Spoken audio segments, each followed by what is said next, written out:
the evidence that is available, not just from me, but from others, that funerals don't actually shape people's grief outcomes that profoundly.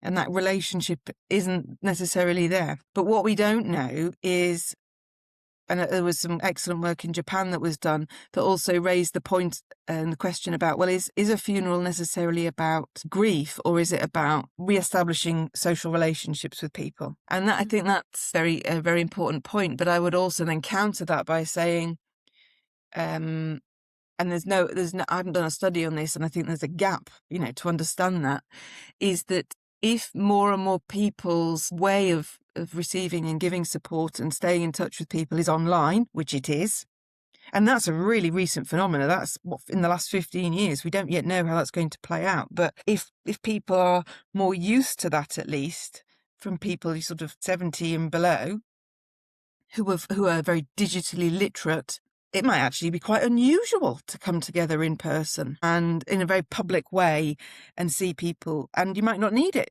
because actually your connections you manage them in different ways. You don't necessarily have to be with people in person.